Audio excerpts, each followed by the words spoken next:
On this episode, we're joined by the extraordinary Szymon Mika, a guitarist whose melodic phrasing, technical brilliance, and emotional depth have captivated guitarists like Peter Bernstein and Lage Lund, from winning international guitar competitions to performing alongside jazz greats like Greg Osby. Szymon's journey is as inspiring as his playing. So tune in as we explore his musical voice, creative process, and what makes him one of the most exciting guitarists of his generation. And we are live. So Szymon, good to see you. Great to see you, man. How are you? Oh, everything's good. We were talking a little bit before. You got the new record, and let's talk about that. That'd be a great place to start. So, when you have the listeners listen to this record straight through, obviously you want to capture some sort of emotion. But what do you really hope the listeners are going to take away when they listen to this? Oh, that's very interesting and I think very common question for every artist. You know, we all ask ourselves like what people are going to take from what we do. And I ask myself the same thing. And you know, I always hope for something universal, something beyond beyond notes. You know, I often try to think about music in that like three big terms. It's like first thing is like what you do.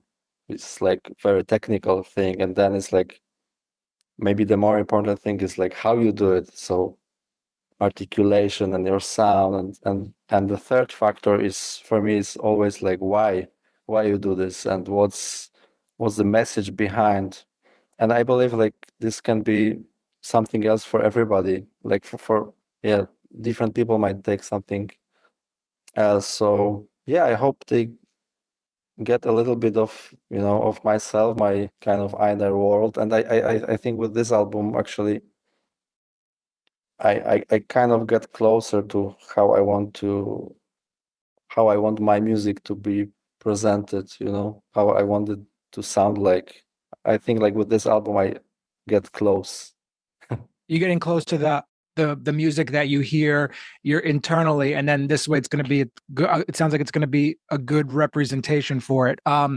Every artist, whether it's musician or other instrumentalist, has their own process about writing the music. So as far as writing and arranging, um so what was that process like for the record?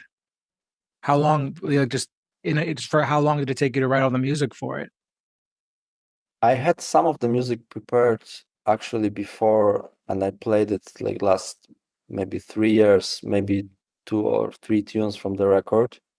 But when actually it came to make an album, I changed my mind a little bit and wrote some new tunes specifically for the record. And all of the tunes were actually always written for this setup with voice and trumpet and guitar, because it's quite unique in a way that I felt I cannot just bring the lead sheets as sometimes I would do with the musicians of this caliber. I could do that if it would be a smaller ensemble, but here I felt that I can at the same time I can give of course some freedom to musicians, but I can also use them in a nice way when I put a little bit more on the paper. So I kind of found it, you know, both for the record. And we don't, typically we don't really, guitar and trumpet is something that's definitely a unique, instrumentation playing together. But were there certain musicians that you had saw playing this configuration?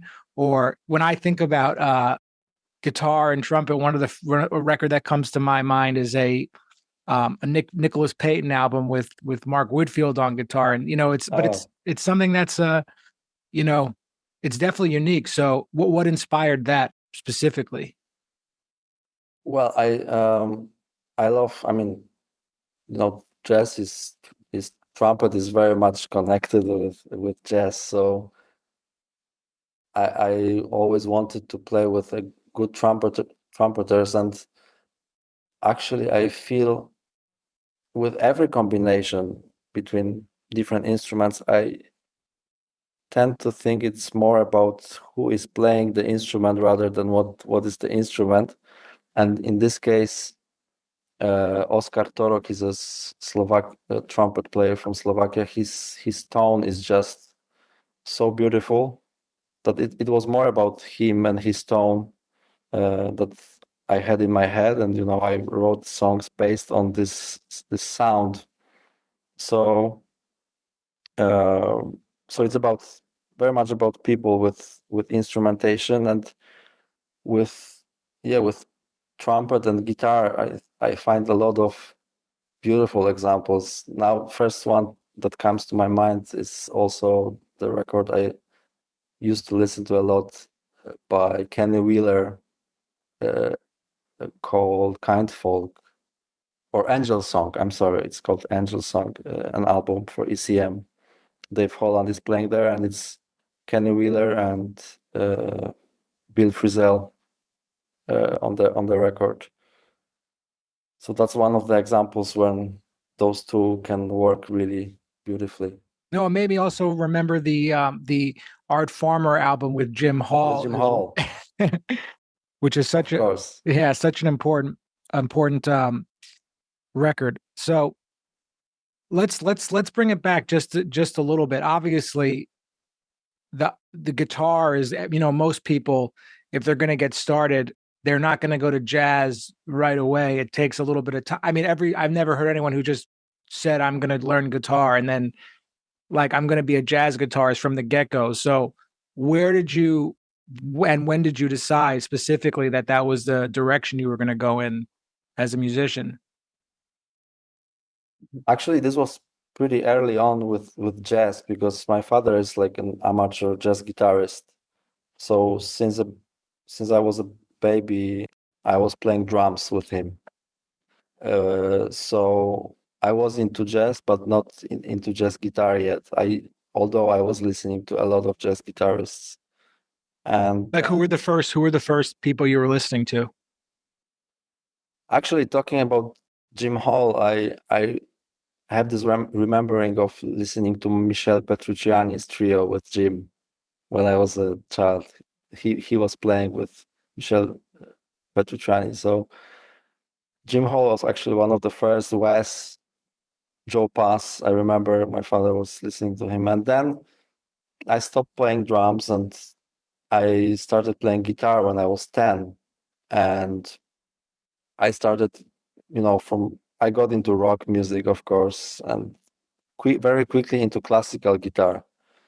And somehow I just navigated back to listening to jazz first. And then because I was playing guitar, I started checking jazz. Well, that's the thing too. You're left hand. I mean, it's obviously that you come from a classical background. Just the technique is just flawless.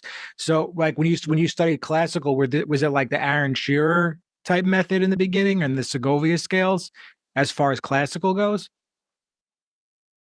Oh, that's a good question. I don't know actually.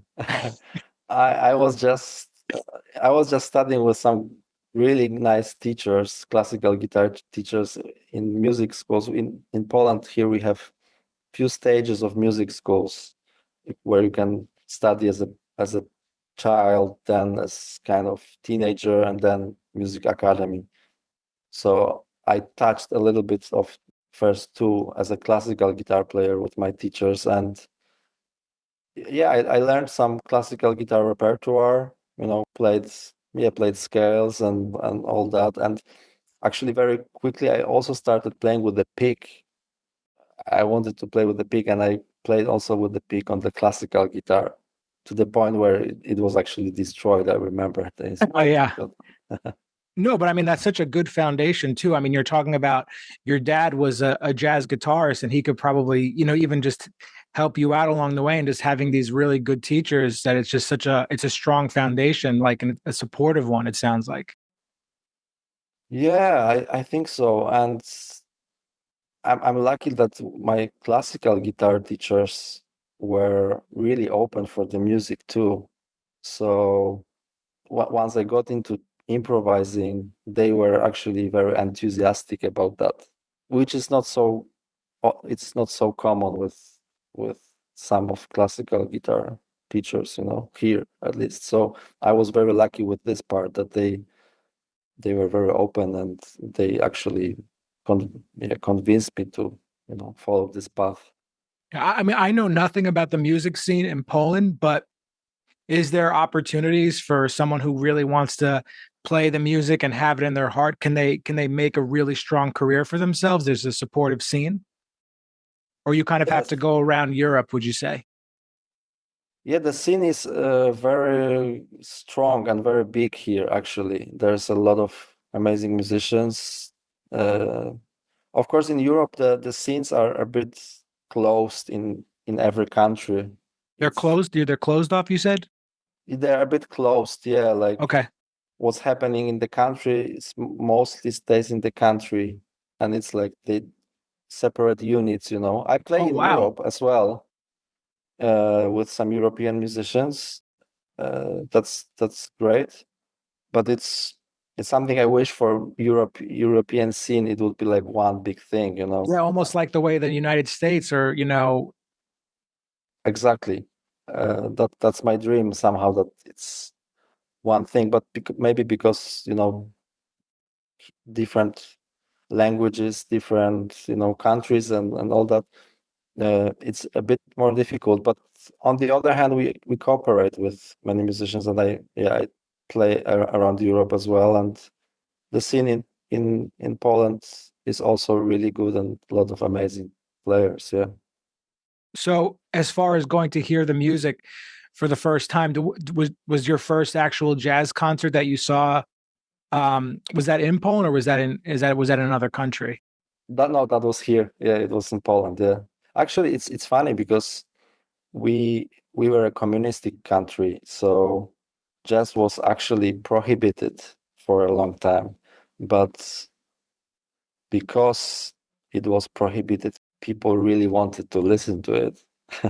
So the tradition is actually very strong and very big. Like the oldest jazz department is also with school here is probably already like 60 years old. So it's one of the first in Europe. So it's funny because the story of jazz is pretty long here, and we had amazing musicians like for example, Tomasz Stanko he was a trumpet player, one of the biggest figure in ECM records, um, and he was also very strong with free jazz movement in Europe, and part of that was happening here in Poland. So that's funny, yeah. Yeah, but I think it's so interesting too that you say that that it probably could be because of the language barrier between the countries, that why this I remember because um I was in France. I went to a jazz club, and they're obviously speaking French there, but they were talking about their own scene within the country. But it's pretty, what almost like what happens in what happens in France stays in France. So, but the question is, I guess, is how do you break that barrier? I mean, let's hope that this album, like once it's released, is gonna do that, because I mean, like the music is gonna it transcends those boundaries. At least, I mean, don't all the best musicians tour the whole world, right? I mean, they're not just in Uh-huh. one place. Yeah, right. Yeah, that's amazing about jazz actually, and music in general. Maybe especially instrumental music, that it is one of the most universal art forms out there. Mhm. It really goes beyond borders, and yeah, I mean it's happening, but in Europe it's, yeah, the scenes are a little bit uh, closed, as I said. But on the other hand, we also cooperate with many European musicians, and that's amazing. Yeah. So as far as what's the, like, if we're gonna, let's say that the album's released, what's the ideal, you know plan or tour that's going to happen once it's released for you? Are there certain goals, and as far as just airplay and things like that? Because releasing an album is no, it's no easy task. You put your heart and soul into it, but you also have to have like what's on the other side, what's gonna, in your career too. You have to be thinking about those things, I'm sure.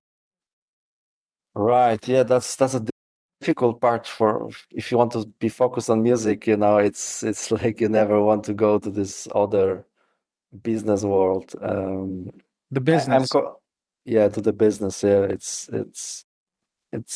yeah, it's just a different planet for me somehow. But um, I cooperate with a manager now who helps me with organizing things and booking gigs and stuff like that. So with the new group, with the new album, we are trying to get some festivals, and some stuff is already starting to happen. It's happened. So Well, typically, what happens in the States more and more now is it doesn't even matter how big the artist is necessarily, but if, like, let's say someone in New York goes over to the West Coast, and they have like a week at a club or something like that, like they're going to get the players who live out in California. But all right. in Europe, is it the same way, or is it, when once you be able to perform like at a fest, you'll be able to actually bring the musicians you worked with on the record? That's a interesting question. It depends. I recorded some international albums, and sometimes I brought musicians that were closer for the gigs, and some projects, like I have this duo with vocalist Yumi Ito. She lives in Switzerland, and for this duo it was just impossible to play with somebody else on both sides, kind of, because the music was so connected to personalities and what we can do with our instruments and her voice. So we just couldn't find a sub. But And that's the thing too. It takes a special type of, at least on the guitarist perspective, it takes a special kind of guitarist who's going to collaborate with a vocalist in that way too. Because when we think jazz guitarist, I mean, I don't have to tell you. I mean, it's again another unique approach to the sound. yeah, I mean, I laughed at about jazz guitar. That this is sometimes I feel like it's 20 different instruments, and that's amazing. It's frightening sometimes, but it's amazing on the other hand to see that there's no one idea how to play this instrument, and that transfers to how to comp, how to play solos. To play with you play with fingers or with the pick, or you do both. Every aspect of playing guitar is different for everybody. That's probably, yeah, that's now when I think about this, it's very unique. There is maybe no other instrument like that. So as far as the, with the record too, did you did you think about like, do you, when you want the listeners to go listen, do you want them to start like listen to it straight through, or if you have to say like which track of the album should they start with? Because sometimes records are made in like a very specific order, but then like you may later look back and say, oh, I wish we put this one first or something. Or is you Right. pretty happy with it in that way? Yeah, for now I'm pretty happy with the order. I have to check out the album now again, from the beginning to an end. But I think the first tune is it's called Sacred, and I think it gives a nice vibe for the whole album. So it's a good opener. And maybe there's this tune that I wrote based on 26-2. I mean, it's based on my old composition, and on 26-2, kind of at the same time. I tried to find something there, like with this older tune of mine. I felt like this it's kind of how I want my music to sound like. So I used a little bit of Coltrane's harmony, and I made this tune. And I think it's also important what on the record, and it shows what this band also can do with Yeah, I voice mean, and and also trumpet. you also mentioned before too about you separating the business part. I mean, if a musician is going to say that to me, then obviously that the music is giving them. I mean, some musicians don't want to talk about how the music is spiritual for them or not, or there's just some aside from like the feelings it gets. But if there's any sort of, is there any connection for you in that way? Because like you're like you said before, it's hard to separate the business part, and that it is, you have to, but is it spiritual? Yeah, I think, yeah, the music is definitely spiritual. There's something beyond, in my I mean, if you're playing favorite. John Coltrane too, it's like that's like the Yeah, spirituals you get in jazz. yeah, and that's actually the case with all of my favorite artists. I always have a feeling of something more, whatever it is, whatever you name it, whatever you call it. But uh, with my favorite musicians, you can always have this feeling of there's some depth, there. But if you had to put that, that when you use the word depth, if you had to put that into words, like what does that mean? What does that mean to you? I mean, it is hard to talk about this, but I'm genuinely curious. Yeah, it's actually often hard to catch that with words. Uh, I mean, I'll tell you what I think. yeah. So I mean, life is like I think like life is there's a lot of inevitable suffering that humans have to entail just by being humans, and that's like it's like the yin and the yang, and jazz is like the other side of that. You know, Mm, interesting. like no matter how no, this no, in spite of all the what the suffering that people go through, this is one of the reasons we go on is to make this music and to listen to it and Mm, that sort of thing. It's just there's yeah, so much beauty in it. yeah, yeah. Beauty is one thing, and then what's amazing about beauty is it can be something else for different people. Ugly can be beauty Yeah. for some. That's um, yeah. It's hard to put it in words. It's just a feeling, when I listen to some artists, just some people just have it and other don't. and and I guess it's for different people. It might be some other musicians who. Yeah, but even in the best jazz venues in the world, you might not still get that feeling listening to the players in it. It's so Yeah, subjective. yeah, it's very subjective. Yeah, for me, people like Coltrane, Miles, Jarrett, Keith Jarrett, for example, is for me. When I listen to Keith, it's always all he has it all. I think like it's amazing virtuosity and like being able to play instrument on the highest possible level. You know what's interesting about him too? Did you watch the interview with him and Rick Beato? Yeah, I saw it. And he's just the way he plays with one hand. It's like it sounds just as it's like one with a couple notes. It's like you get the feeling just from that. Right? Yeah, because he has the something to say, to send some message through music. Yeah, yeah, that's interesting. And I love this interview. It's so touching and so amazing to see him watching his playing also, when he was probably at the peak of his technical abilities. Yeah, what's your favorite track of his? I like Stella by Starlight, the live one, the intro he plays. To me, it's like that's like the apex of introductions. Yeah, I love the trio albums. I mean, for me, that's also playing in terms of playing standards.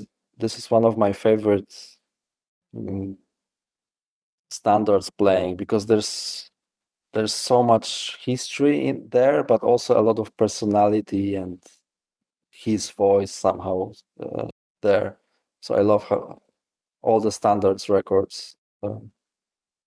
Whisper Not is a great double album.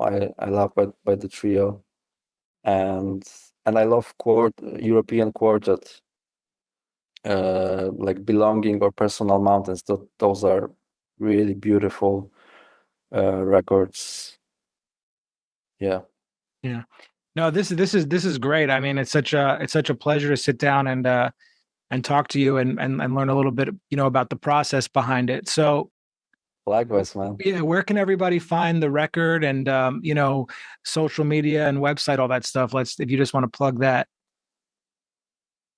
Uh, you can find the record on all the streaming platforms. It's called AGMA, AGMA.